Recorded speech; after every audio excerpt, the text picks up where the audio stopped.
Hi friends, welcome to our channel NH cooking videos.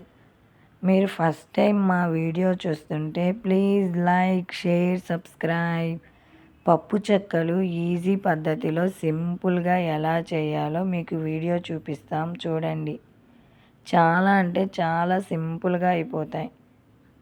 ముందుగా వేయించిన బియ్యపు పిండి, అలానే ఒక 4 ఎర్రగడ్డలు, కట్ చేసి పెట్టుకున్న ఎర్రగడ్డలు, తగినంత కొత్తిమీర, కరివేపాకు, ఒక 2 గంటలు నానబెట్టుకున్న పచ్చెనగపప్పు, ఒక 20 పచ్చిమిరపకాయలు పేస్ట్ చేసి పెట్టుకున్నాం, వెన్న మనకు తగినంత వేసుకున్న, కాచి పెట్టుకున్న నీళ్ళు, దాంట్లోకి ఉప్పు వేసుకొని కాచుకోండి వేడి నీళ్ళు.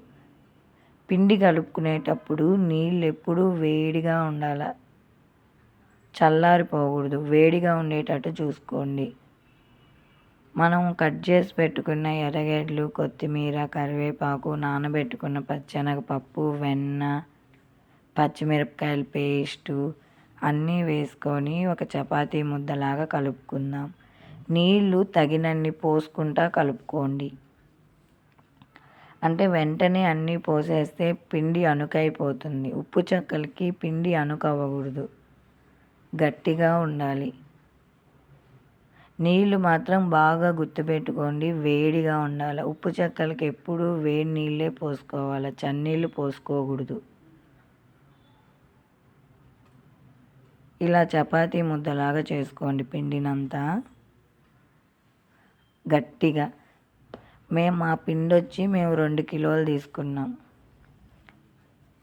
మేము వచ్చి స్టోర్లో ఉంటాయి కదా, స్టోర్కి ఇస్తారు కదా, స్టోర్ బియ్యం అవి వేసుకుంటున్నాం. మీరు మీ దగ్గర ఉంటే అవి వేసుకోండి, లేకపోతే సన్న బియ్యం అయినా వేసుకోండి. ఇలా 1 గంట నానిన తర్వాత పిండి చిన్న చిన్న ఉండలుగా చేసి పక్కన పెట్టుకుందాం. మనం చిట్టి చెక్కలు చేసేకి చాలా ఈజీగా ఉంటాయి ఇలా ఉండలు చేసి పక్కన పెట్టుకున్నామంటే. ఇలా ఉండలన్నీ చేసుకున్న తర్వాత 2 మందపాటి కవర్లు తీసుకొని ఆయిల్ అప్లై చేసుకొని పూరీ ప్రెస్లో ఒత్తుకోవడమే ఉండల్ని చిట్టి చిట్టి చెక్కలుగా. మనం చేత్తో వేసుకున్నామంటే కొంచెము లావుగా వస్తాయి. ఇట్లా కానీ పూరీ ప్రెస్తో వేసుకున్నామంటే క్రిస్పీగా వస్తాయి, చాలా టేస్టీగా కానీ ఉంటాయి.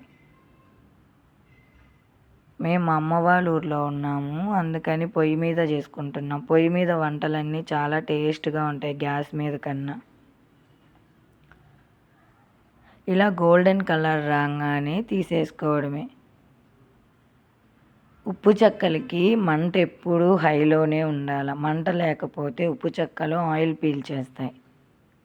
అందుకని మీరు గ్యాస్ మీద చేసుకుంటే ఎప్పుడు హైలోనే పెట్టుకొని చేసుకోండి, సిమ్లో పెట్టుకోబాకండి. ఎందుకంటే ఉప్పు చెక్కలు పల్చగా ఉంటాయి కాబట్టి తొందరగా కాలిపోతాయి.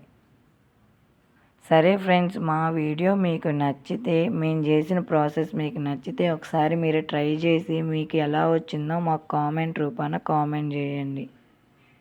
మా వీడియో మీకు నచ్చితే ప్లీజ్ లైక్, షేర్, సబ్స్క్రైబ్.